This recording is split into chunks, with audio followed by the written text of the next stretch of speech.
بسم الله الرحمن الرحیم. نن د تحصیلي ګدیزي د دریواړو یونین کونسلو د ټولو ویلیج کونسلو د تنظیمي او ذمہدارو یو ډیره اهمه غونډه د امرعلي شاه صاحب په اجره باندې دلته وشوله. په هغې کې د ټولو تنظیمي ذمہدارو په ډیر ګڼ شمېر تعداد کې شرکت وکړو او د سلارزو په شانتې د ګدیزو په خاوره باندې هم پر روان 7 جنوري باندې د طوفان الاقصی کانفرنس د انعقاد فیصله وشوله. ان شاء الله العزیز د دغه کانفرنس لپاره به په کلی کلی په محله په کوڅه او په هر ور باندې د جمعیت علماء اسلام ملګری حاضری کوي او د ګدیزو دغه غیرتمندو مسلمانانو ورونو ته به په دغه کانفرنس کې د شرکت دعوت ورکوي. ستاسو په علم کې دا وخت د امت مسلمه د پاره د ټولو نه لویه مسله د مسجد اقصی د حریت او د ازادۍ جنگ دی. په کار ده چې هر مؤمن مسلمان په دې کې خپل حصہ او خپل برخه ور واچي او دا د مسجد اقصی په ټول امت مسلمه باندې قرض دی.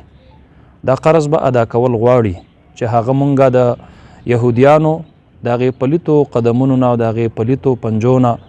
آزاد کو ایو پیری بیا د مسلمانانو د هغې په اختیار کې ورکو. په دغه سلسله کې په ټول ملک کې طوفان الاقصی کانفرنس شروع دي. جمعیت علماء اسلام او حضرت مولانا فضل الرحمن صاحب هغوی په فرست پریارټي باندې او په ترجیح اول باندې د خپل تحریک په مقاصدو کې فلسطین او مسجد اقصی د هغې دا کاز دا ورچولی دی. او پرون به تاسو د حماس د مجاهدینو رهنما خالد مشال صاحب ویډیو پیغام د تشکر اوریدلی وي چې هغه د حضرت مولانا فضل الرحمن صاحب د فلسطین او د بیت المقدس لپاره د آواز پورته کولو انتهایی شکریه ادا کړې ده. او د دې نه بله لویه د خوشحالۍ خبره ده بیګا به تاسو په سوشل میډیا باندې کتلی هم وي او زه د بونیر اولس ته په دې باندې مبارکي هم ورکوم چې الحمدلله تاسو کوم عطیات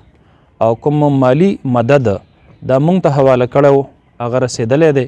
او هغلته په فلسطین کې د هغې د زخمیانو علاج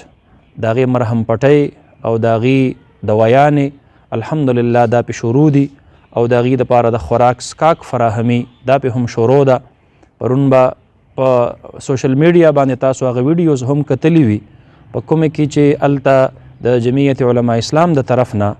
د هغه ځای مقامي رضاکار هغوی په خیمو باندې او په هغې ورانو کنډرو کورونو باندې ستاسو د مینې او د محبت هغه ډالۍ د خوراک په شکل کې د وریجو په شکل کې د غوښې په شکل کې او د غذایي موادو په شکل کې دا په هغې باندې تقسیموي. نو زوام کو په دې وخت کې د فلسطین او د غزې یو وږي مسلمان ته یو تږي مسلمان ته د اوبو یو قطره چا فراهم کړه، د ډوډۍ یو نوړۍ چا فراهم کړه، زخمی مسلمان ته چا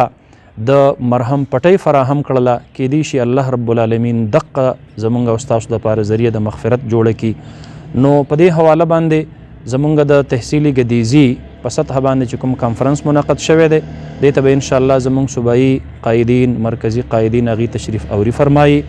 زه د ګدیزو د ټول ولس نه کو د هرې پارټۍ سره د هرې ډلې سره د هرې شعبې سره د هرې طبقې سره تعلق ساتي، کو هغه واړه دي کو زاړه دي کو ځوانان دي کو مشران دي کو سپینګیري دي کو سټوډنټان دي کو زمیندار دي کو تاجران دي کو طلبا دي کو علما دي کو اسلام پسنده مسلمانان دي. زه هغې ټولو ته دعوت ورکوم د خلوص او د مینې او د محبت نه ډک چې دا طوفان اقصی کانفرنس دا ستاسو کانفرنس دی. دې دپاره تاسو خواري او محنت په خپل چم ګاونډ کې او په خپل